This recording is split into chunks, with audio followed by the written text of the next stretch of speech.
welcome. And today is your birthday, dear Chris. Here with me today is Thank Chris you. Underhill, and he's a serial social entrepreneur who works to bring new concepts of social change into being. Chris came into my life sometime back, and I feel that he's the right person on this podcast because of what I believe in, my values believe in now, very recently, talking a lot about mental health, mental well being, overall well being, and social entrepreneurship. What a match! And birthday is always special. Welcome. And it couldn't be a better day, Chris. Thank. Well, it's very sweet of you. Yeah, I'm 74 years young, so there we are. I didn't want to ask your age, but thank you for saying. They always say don't ask the age of a woman, but we are in a gender neutral, atmosphere these days. So anyway, thank you for Yeah, mentioning. So how young are you pleasure. feeling actually? Tell us about it. No, I'm pretty good. I've just come in here in England. We are sort of about 8 degrees centigrade at the moment, so I've just come in from a walk around the park, and I was feeling very jolly, having had a nice family reunion at the weekend. So I Oh, was wishing everybody good morning, like that. And, some of the people were like a bit surprised that I was, addressing them out of the blue. right. And others were, really pleased to be able to return the salutation. So it went fine. Chris, how if you on your birthday, if you had to wrap up your life today and introduce Mm. yourself, what it Hmm. what will it bring to you? What are the kind of words, emotions? What are you feeling right now? Well, I'm definitely feeling full of gratitude, that's for sure. And I have three fantastic adult children, and they have great partners and their own children. So I have six grandchildren. So at a kind of really fundamental level, I'm feeling very, very happy. My wife and I have been married for over 52 years now. Wow. So at that kind of familial level, that's good. I'm very blessed, and when people were discussing what to give me for my birthday, I said I don't really need anything, materially speaking. Just give me a card and a hug or whatever. That'll be fine, and a meal. Together. But if we're talking about the kind of the outer life, professional life, and so on and so forth as well, then I feel really happy that I have been able to develop a number of different organizations as a social entrepreneur. I think in the business, I'm called a serial social entrepreneur. In other words, I haven't just created one organization and sort of been with it for life, which is another way of doing things. Um, I have been able to spot different niche in opportunities and have created social organizations that try to work in those niche. And that's been a really satisfying part of the wrap up, if I can put it that way. And then some of my second act things that I'm sure we'll get onto, Yes. um, uh, uh, are also very important to me, and I'm looking forward to sharing them with you. Absolutely. So let's start with the first thing that you said is serial social entrepreneur. Mm, During I think your time, at least I can speak about my time, there were very fixed kind of things that we had available to do. Either you could become a mm, teacher or a professor or a doctor or an engineer, mm. um, or do social work for free. I mean, literally, I don't know. How is it Yes. for you? I mean, you also go back another 2 decades. Was it? Mm. How did you land up here? And was it normal? I mean, I don't know how your upbringing was. How did you really come into this field? So, yeah, why are you here? Why are you here? Yeah. Well, it's a great question in a way. I mean, it's certainly true. You see, if you're born in 48, I was beginning to, think about what to do and so on and so forth by the time I was 18. So that, takes us into the 60s, but only just. And so uh, I certainly towards the end of my life be a social entrepreneur. I'd never even heard of the phrase, let alone anything else. But Mm. a couple of really fortunate things happened. First of all, I met my wife when we were 16, and so so that meant two things. We didn't marry when we were 16. We married at great old we married at the great old age of 22. I was 21. And in England, even at that time, so that's 1969, that was quite rare.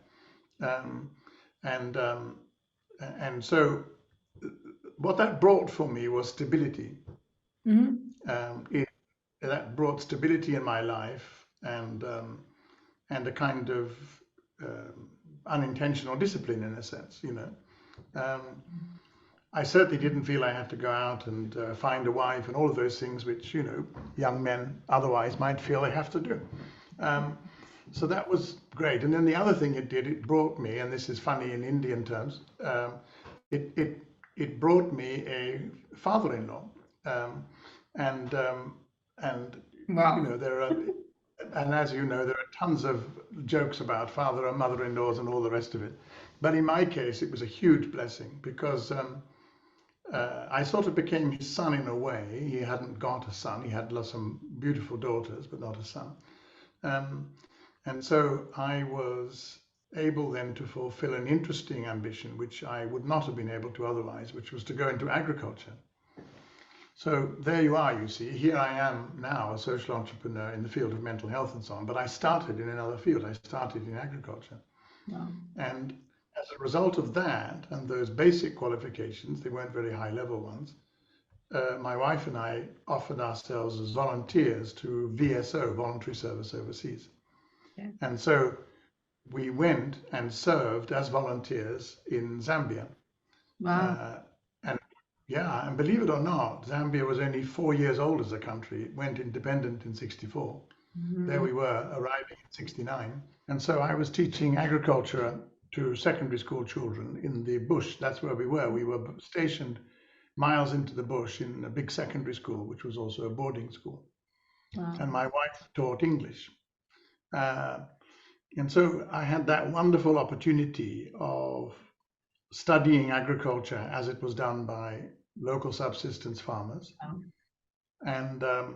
and then confronting the children's eagerness to become citizens of their own country. After all, we were only 4 years into independence, and so there was an interesting dynamic because on the one hand, they didn't want to be subsistence farmers. They wanted to be executive directors. They wanted to be managers. They wanted to be, and so uh, uh, at that time, Zambia depended very heavily on copper as its main export.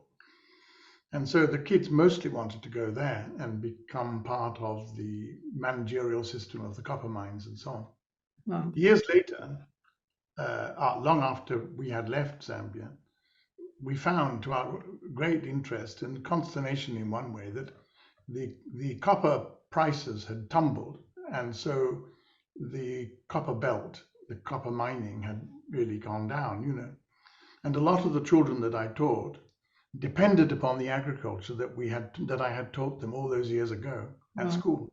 Mhm. And so they had to go home, plant the fields, and get on with subsistence effectively for a few years until the economy picked up again.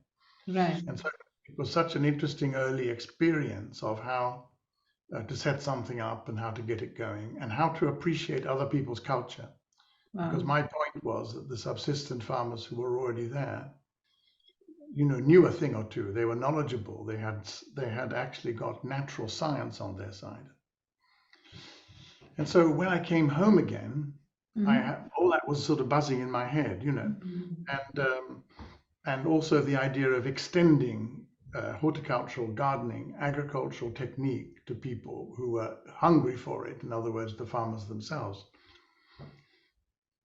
So I came across a really interesting idea, which was the idea of disabled people, Okay. elderly people, people who were vulnerable, wanting and missing their gardening because they had perhaps been gardeners before. This is in England, mark you. And so, in due course, and after a lot of thinking and research and a lot of help from my father-in-law, who you remember had been such a help to me and inspiring to get into agriculture in the first place, he had supported me to do that. And what happened was that I was able to create the Society for Horticultural Therapy. Wow. So that then became my first social organization. And that, to answer a question you asked quite a long time ago, was how did I get into social work in the sense of, social organization, social entrepreneurship. And that's how I did it. And eventually the organization rebranded and is now called thrive.org.uk, and still going strong today. And it has that mission of bringing gardening and so on to people who might not otherwise be able to achieve it. As you know, our country is incredibly cold and rainy for quite a lot of the year, and therefore, paradoxically, half the population love gardening. It's a kind of paradox, And so, for persons with the vulnerability to be to be able to get into the garden and to do the things to do their hobby basically, and to do their love and their vocation is a really important long blessing from my point of view, which is great. We are in the luxury of somebody else doing it for us, so we don't get into our own gardens in India. So, Right. yeah, I know what you're saying. At the same time, of course, because you rightly said, from gardening to now mental health, and I think agriculture or gardening plays a very important role as well in your mental well-being, like you just mentioned, because people are feeling in a certain way, seeing something grow in front of your eyes, the nourishment you give, the love that makes the difference. I'm sure it's a very integral part of how you feel. But then, how did you actually start working on mental well-being? Because again, I want to point out here that mental well-being is a very new concept. In the sense of understanding it is a very new concept. We were all going through whatever we were, but nobody knew how to even name it, or like we were allowed to name it. I don't even remember my own parents. If I felt I'm feeling in a certain way, they will just spank me and some get up and go. So, it's very new. So how come you and please tell me, it's very interesting. Well, I was going to say, you see, some of us oldies already knew about it. Admittedly, we may not have given it the same name always, that's true. But we were certainly aware of the benefits of various practices, art, walking in nature, being in nature, practicing gardening or horticulture, being with animals, and there are lots, and taking exercise generally. Right. We were aware that these things were good for us, and some of the science was already there, and some of it had to come along. And so I witnessed in countless times when I was at the horticultural therapy organization, which I'd started and stayed there for some years. I witnessed the way in which people became much more relaxed when they did sometimes very repetitive work, little seedlings, transplanting them from tiny seeds into the next phase. You have a kind of phase, and I could see that that brought relaxation to people who had a lot of energy. Maybe they had what we nowadays would call ADHD, but in those days it was high energy and a little bit disruptive.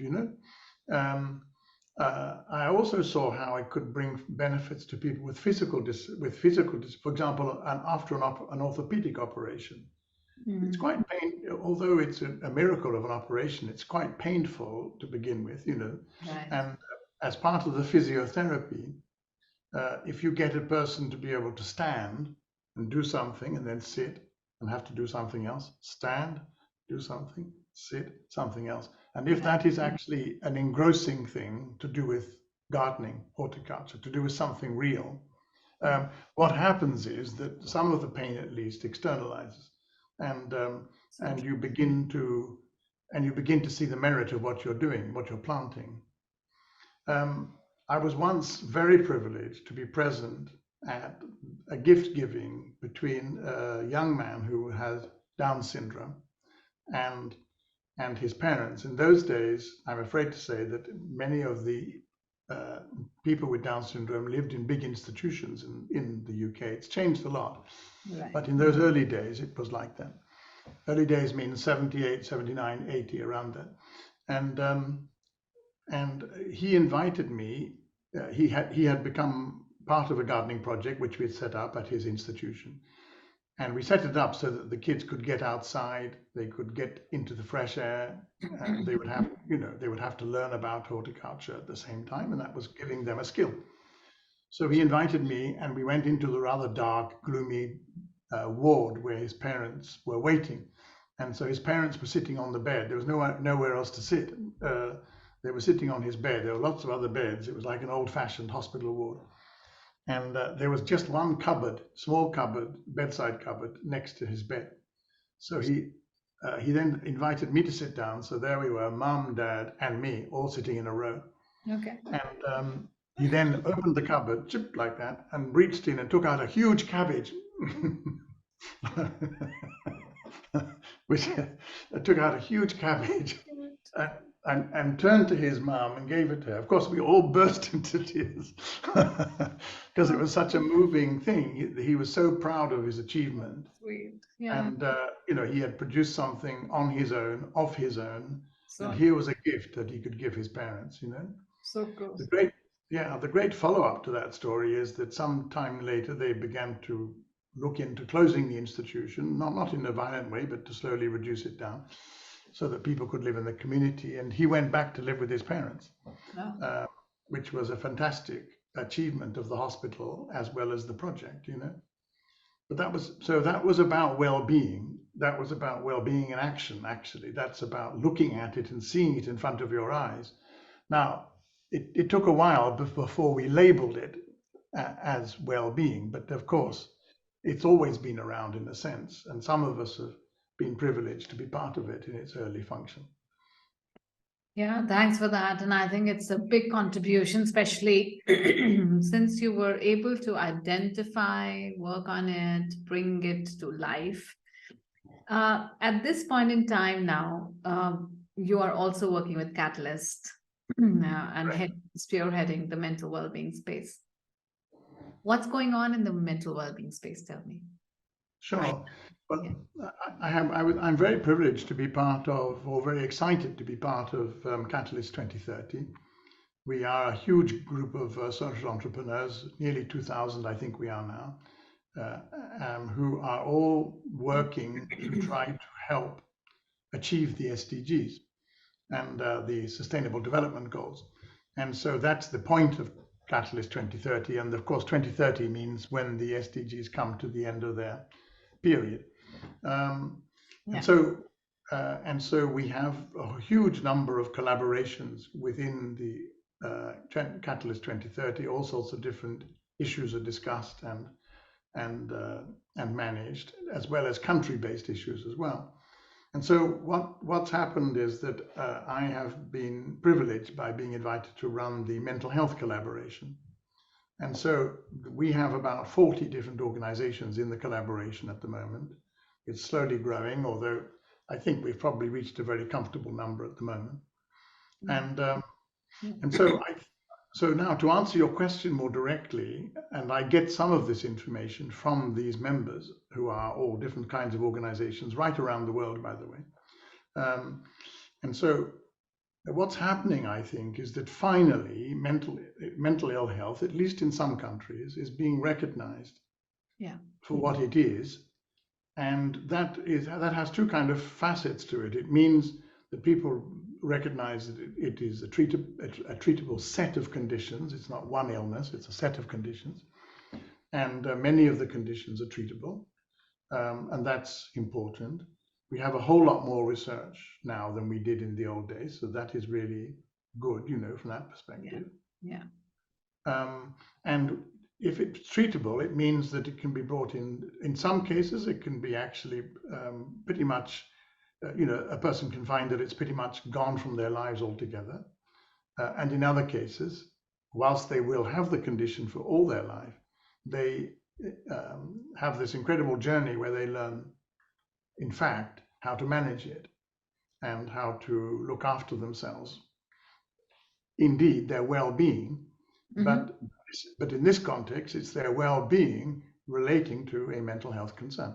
And I think that's a much more I don't know, sophisticated way of looking at it, both mental health on the one hand and well-being on the other. So I think that's an important feature of what's going on in the world. There is still too much of the following.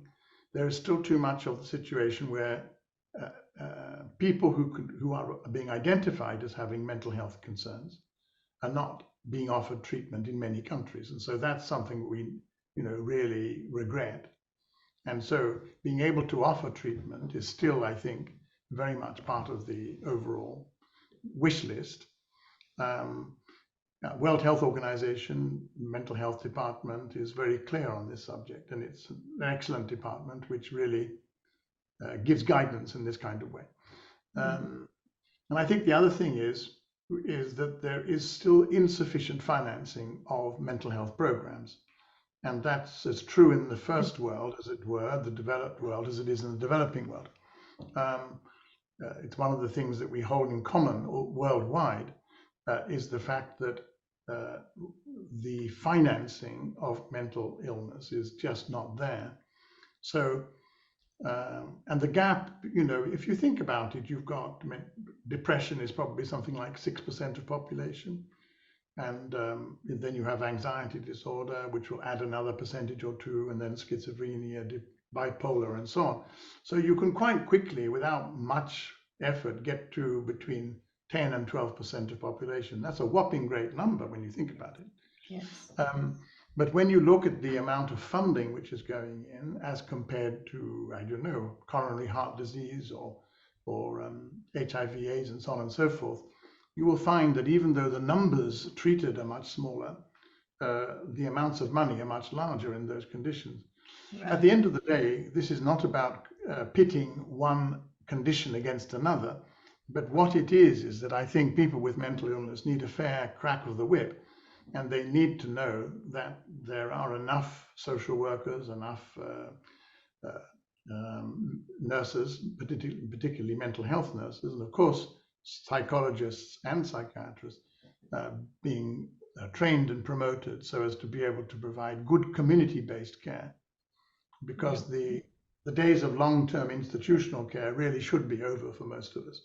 But families then need support, and that needs both treatment, it needs diagnosis, prognosis, yes, treatment, but it also needs community understanding. It needs for the family to be able to be supported as much as it may be the individual. And that takes money, I agree. That doesn't come cheap, I agree. But I think people deserve that, Yeah, I think what you're saying is absolutely correct.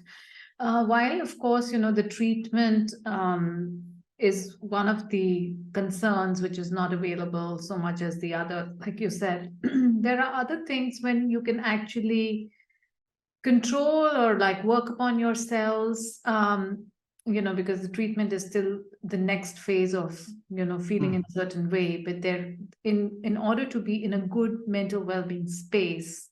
Do you think that we can all work on it so that we have a control over our own situation, or you think it is not something that we control like a heart attack? It's something that we can't control it. What is, you've been working in this field for a long time. What is your understanding of it? Mind you, it has to be said, Archana, that much of heart disease can also be managed and controlled to some extent. Yes.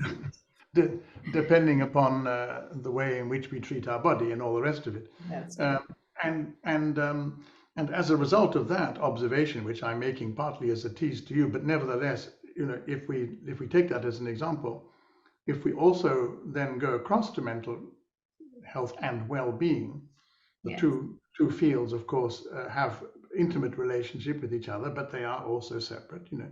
Um, if we are able to work on our well-being, which I think is at the heart of your question, and that could mean anything from just taking regular simple exercise. You don't have to be an athlete to go for a walk. You just have to go for a walk. Yeah. And you just and if you find it hard to get out on your own, maybe meet a friend or go with a friend, and that in itself is important. Not always be on your own. Have times when you are in friendship with other people. It doesn't have to be intimate friendship. It can just be friendship, and being affectionate for and enjoying the company of other people. But either way, go for a walk or do something which gives you that kind of internal satisfaction. A lot of people really enjoy meditation, and your country is famous for that, and why not? And it's also famous for related exercise to meditation, being what is generally or universally called yoga. You know, and there can be a variety of different yoga practices depending upon your needs and your interest. Um, and that, of course, in itself brings exercise. It may do it in a more managed and controlled way if your own bodily movement is limited, and that's a great way to go. And the meditation, of course, means that you bring quiet and a kind of authenticity to your life, which is not always present. It can't always be present. Yeah. I always think it's very important to start in meditation, with very short periods of meditation, not to kind of, try to make yourself from nothing to being a yogi, in a sort of fully manufactured guru in 24 hours. It just ain't going to happen. But if you can maybe following one of the great meditations like the breath, for example, follow your breath just for a few minutes at a time, and then slowly build it up from there. Read a little bit around it, and then follow it from there. Absolutely you get to look after yourself. And then there are other things that are just as important. We were teasing about the heart situation earlier. Yeah. If people can enjoy cooking together, and if they can just cook something which is delicious, simple, but delicious and fun because you're like together, like students in a student hall cooking together, and it's cheaper. You put your money together, and you make something delicious which is culturally yours, and then you understand what's going into the food, and then you understand how your body is made up of that food, if I can put it that way. Yeah. And as a result of that, that's almost a meditation in some ways. Absolutely. It's certainly a contemplation on what is good for you. Now, all of that helps because obviously, if you get to a certain stage in your well-being where you are very anxious and where you aren't able to manage those feelings and so on, then of course you'll be getting into that field where mental illness can be triggered. A depression can be triggered, for example. I mentioned 6% earlier. That's a very substantial number of people with depression, with certifiable depression, at any one time in the population. And it's that kind of thing which we need to try to help people to not get to, if it's at all possible. Yeah. So thank you for that. And Chris, thanks for sharing your views on, sometimes the simplest of things which give us absolute joy, we just completely miss out on. And what you said, simple cooking together, feeling the energy going in, feeling the part of the community, the love that it brings. I think everything makes a difference. And I totally believe in it as well. But since, you are the person who really is that person who's working on the mental well-being space, I'm sure, like you said, the family needs support, the caregiver or the people who are working on, especially making the world a better place, also need a lot of internal inner balance, inner peace, inner joy, and things around us disturb us. Are there any tips for your own self that you practice every day to keep yourself in a good spirit, in a good mental health, in good well-being? Well, thank you for asking that. There are a couple of things that I do, which I think are important, and there are a couple of second act things that I do as well, which I think I would like to share too, if we have time. Yes, so let me put this question. So what's your second act? Let's put it this way. How many acts that you have? Well, in the year 2000, I realized that people were coming to me for mentoring, which is to some extent coaching, Right. but it also permits of the conversation between the two people to be able to share relevant life experience, not just any old story, but relevant life experience, which is helpful. This may be in the running of organizations, this may be very professional, technical stuff, or it may be more intimate stuff, and it's usually done within the confines of a confidentiality agreement. Right. And it's done also under supervision, in the sense of, like a psychologist or like many other professions that deal in humankind, I always employ a supervisor who I can take the case study to. Right. This keeps the quality up.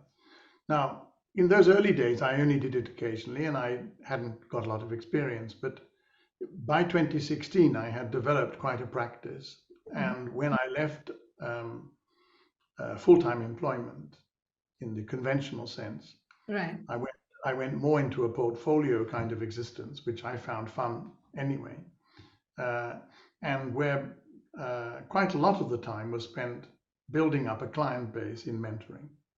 And that's been an enormous pleasure to me, Archana. I can't tell you how I sort of slightly wish I'd gone into it in a more substantial way earlier.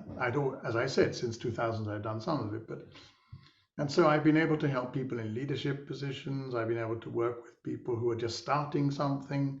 I've been able to help, women who are finding misogyny a real difficulty in the workplace. I've been able to work with men who are being intimidated by other people, upward bullying, as it's sometimes called. And so it goes on, And so from that perspective, it's been a fantastic, thing for me. Right. And then, just in case you thought my cup was already not full, I sat down with two friends, Andrea Coleman and Mel Young, a couple of years ago, and we shared with each other the fact that all of us were getting younger by the day, and therefore, as we became older people, we recognized that perhaps we were elders, we had that kind of knowledge and wisdom that we could bring, but how to do it in a way which was kind of useful and which wasn't just dependent on us. And so in the end, we formed the Elders Council for Social Entrepreneurs. Wow. And so now we hold regular webinars, and we obviously in those webinars benefit from the wisdom of others. And so we've been able to build up a wisdom bank, literally speaking, of different webinars and so on, which I think have proved to be terribly satisfying, to be honest with you. And we have also brought that into the partnership with Catalyst 2030, which we were mentioning earlier. Yes. So those are two second act kind of projects which are very much ongoing, which I feel very part of, and part of my life right now, and which I'm very pleased about. You have a very calming tone, and I don't know, but I'm not here in a mentoring session, but I just get a feeling that I can talk to you about anything. You can give me that kind of comfort that probably I want. So I don't know if it's over the years of the work that's brought in, or it's the personality that you hold, but I'm sure that you are that right person who's doing different acts and helping people to also find their own second act, I think, a purpose or a bigger meaning that they can establish. So thanks for being that person, and happy 74th again to you. Thank you, and thank you very much for those very kind words. It's been lovely being with you on this podcast on my birthday, which has been great. Yes, and I'm so glad that you will please forgive me in case I'm taking too much time.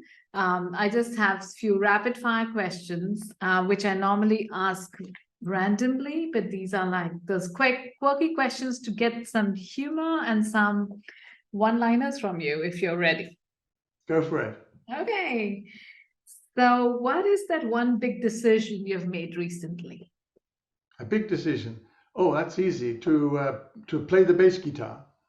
Ah, this is recent, Yeah, is it? pretty recent. Yes, absolutely. And so, in another 2 or 3 years, you will find that I am now becoming a well-known blues musician.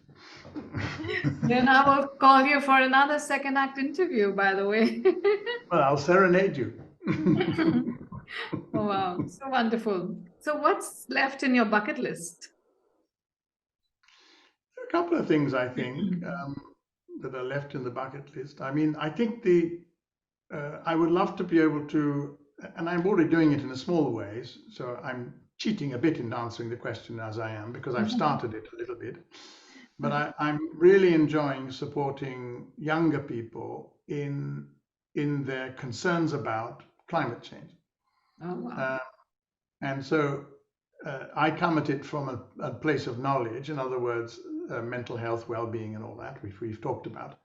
And and if I can support them in in their well-being journey in the context of their fear about climate change, so much the better. I have a great friend who has started an organization, a gentleman called Gary Belkin, who started an organization in the field of mental health and climate change. And some of the work that he's doing is also very impressive in the same context. Wow. Okay, so though you have answered it partially, but I want to ask you this. What would you look forward to growing older in the next decade? Well, I can't wait to see what happens to my grandchildren as they grow and develop. I think that's really important. Yeah. My oldest grandchild is now 20, and he's already at university and is volunteering for a big theatrical and opera company in their community outreach. So and his passion is writing and spoken word and all of that. The performance, the performative aspects of poetry. And I'm just so interested to see where this young man goes. I think if you ask me in 10 years' time, it's very unlikely that I'll be telling you he works for the post office. That's cool. Yeah, nice. Okay, so when's your next trip to India? Eh? When's your next trip to India?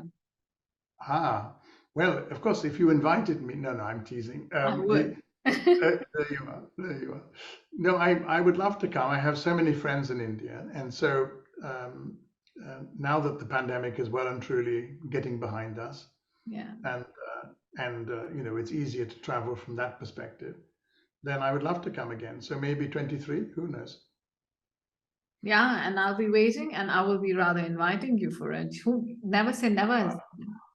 Yeah. Exactly. Yes. Why not? Absolutely. Do you know that I'm holding a meet and greet for all my podcast guests in January because I complete my 100th then. You are my 91st guest, by the way, and I have a few more weeks till I have a century. And so many learnings and so many people and so many beautiful second acts that came out.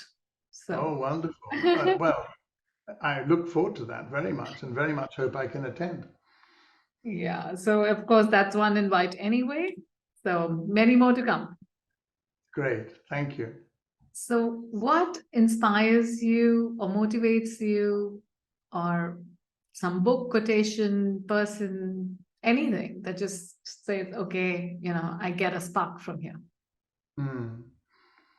Well, there are a couple of things which we can take in different ways. I think uh, I I love the work of Hilary Mantel, Mhm. and especially her Wolf Hall trilogy. So, Oh, which I am now rereading for the second time, I think it is. Um, and there you get this historical view of what Britain was like in the 1500s, you know.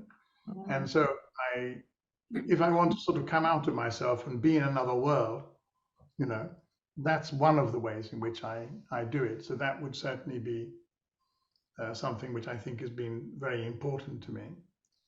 Reading and thinking about and history and mankind. And then the other thing which is so interesting, Archana, you know, I was talking to my wife just last night. She was saying, you know, my father was born in, and it was sort of in the 1890s, right? Yeah. And I said yes. And so you realize that it only is just a couple of lifetimes away before we actually find ourselves in the 1800s in our own families, you know, in our own thinking, in our own consciousness, if I can put it that way, certainly in our own genetic stream. And so the proximity of ourselves to the people in history, as you get older, becomes more obvious and clearer. And I think when you're a child, the 1800s seems like unimaginably far away, you know. And as you get older, so the way that people lived their lives in those days, and the fact that they lived in many ways happy lives, married, fell in love, had children, so on and so forth, you know, it becomes closer to you. And so you become, in a very important way, you become part of the world, both now and as it was always. And I think that's an important feature for me, which is kind of growing upon me as I get older. Wonderful. So, what's the success of your beautiful marriage or any relationship that's lasted so long? Well, a sense of humor. Yes, absolutely. The ability to laugh at life's foibles. You know, if ever, and it's pretty rare, but if ever we have an argument in our relationship, you know, after a while, I just have to stop and realize how stupid I'm being, you know, because you know, what a silly thing it is to quarrel when there are so many other ways of being able to resolve these things. Now, that's something you learn over time as well, of course. But I think a sense of humor is a great balm. And if you can take life a little bit easily, and that's a gift as well, which is not always available to everybody, then that helps a lot. It's not the answer to everything, but it helps a lot. So, what is that one Hindi word that you know that people use and you understand? Karma, I would imagine, is not it may not be a Hindi word. I don't know. Is it a Hindi word? Yeah, karma is a Hindi Yeah, word, yes. yeah, I would have thought so. Yeah, anyway, it's certainly well understood by Indians everywhere. Um, so karma would certainly be something that I would understand, both, and I think that's an interesting word which can kind of lead it can lead into your meditation, of course, but it can also lead into debate and into discussion, which is good. That would be one word that comes to mind. A lot of Indian words do that actually. On one hand, they pacify you. On the other hand, they can open a lot of questions as well. So, Yes, exactly. Yes. A bit like a good dish in India, no? Good food. Good food has got both the calming effects of making you feel full and comfortable, and also sometimes the fiery effects of asking a question. absolutely. Okay, so my last question is what is the one thing you want to leave with us on this podcast, people who are hearing us and seeing you from your life? Hmm. Well, it's something that I feel very strongly now that I have become a mentor, you know, and actually make my living from that in many ways. And I meet many mentees with whom I have to work so as to achieve what I'm about to say, which is believe in yourself. You know, believe in yourself, and I would actually say love yourself. Wow.